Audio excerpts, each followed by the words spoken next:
هنعمل النهارده شوربة السي فود بالكريمة بطريقة سهلة ومبسطة جدا، ألذ وأطعم من المطاعم من الجاهزة بره.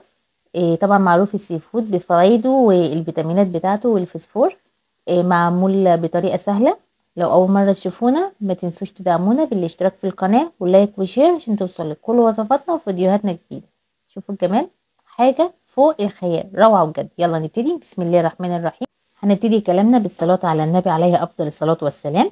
اول حاجه عندنا حوالي ربع كيلو جمبري مقشرين ومنضفين شايلين الحبل الرملي، وعندنا كابوريا ومنضفينها برضو شايلين القشر منها، والسبيت بتاعنا نضفناه كويس جدا وقطعناه مكعبات او حجم كده صغير. معانا هنا القشر التنظيف بتاع الجمبري ما رميناهوش عشان ده اللي هنعمل بيه الشوربه، اساس الشوربه بتاعها.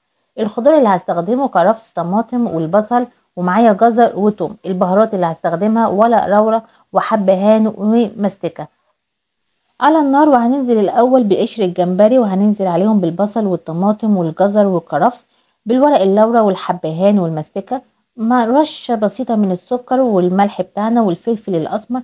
هنقلب الكلام ده كله مع بعض لحد ما ريحته وكل ريحه تطلع معانا، ريحه الكرفس والجزر نسيبهم مع بعض تقليبه حلوه يتشوحوا. لما الريحه بقى كلها تطلع معانا، ولو عندي عظمه او اي حاجه احطها، يعني انا بقيت من الجمبري الكابوريا او السمك الفيليه اللي انا هستخدمه معايا فيها، وهنزل عليها بميه مغليه اكون محضراها جنبي. اغطيه بالميه بس كده واقلبه بقى كويس مع بعض، ويغلوا مع بعض حوالي بالظبط 10 دقايق، من ربع ساعه ل10 دقايق، لما يبقى طعمه حلو وينزل اللون، لان القشر الجمبري هو اللي بينزل الطعم الاساسي في الجمبري يعني. خلصت معايا الشوربه، هبتدي بقى اعمل شوربه السي فود. هنزل بالزيت وعليها حبه مستكه.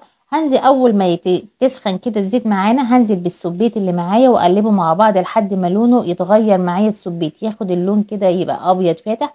هنزل بالكابوريا بتاعتنا، انزل الحاجه اللي بتستوى يعني من الابطأ يعني الابطأ للابطأ، يعني كده الكابوريا الاول، بعد كده الجمبري، بعد كده اصابع الساورمي. اول ما الجمبري ياخد اللون بتاعه اقلبهم كده مع بعض لحد ما الجمبري ياخد اللون بتاعه كده، وما اقلبش كتير عشان خاطر ما يتهراش مني الجمبري. خلاص كله كده لونه اتغير وبدأ دخل في السوا. هنزل عليه بالشوربه، الشوربه اللي انا كنت عملتها هصفيها وانزل عليها لحد ما اغطيها، ما ازودش في الكميه. وانزل عليها بكريمه الطهي، واكون محضره كمان معايا بقدونس هيديها نكهه وطعم حلو جدا. هنزله عليها وبالظبط هسيبهم حوالي 10 دقايق ان الكابوريا تستوى والسبيت والجمبري كلهم يدخلوا في السوا كويس جدا، واشوف الملح بتاعها مظبوط ولا لا، الحدق بتاعها. لو محتاجه ملح هزود لها، مش محتاجه خلاص. هنا كانت محتاجه معايا ملح بس كده. هسيبها بالظبط 10 دقايق عشان طبعا الجمبري ما يتهراش مننا او حاجه، كله بالظبط سوا لانه ما بياخدش سوا كتير. والف هنا وصحه عليكم، بجد ريحتها وطعمها فوق الخيال، كأنك بالظبط بتاكليها في المطعم.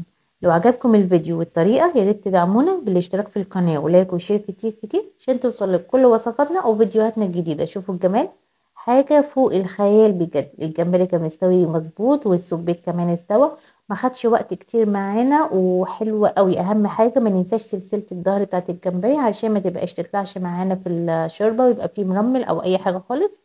طريقه سهله جدا ومظبوطه، طعمها حلو. ممكن نزود عليها سمك فيليه، اي حاجه، بلح بحر، جندوفلي. جربوها وقولوا لي رايكم في الكومنتات، ان شاء الله هتعجبكم.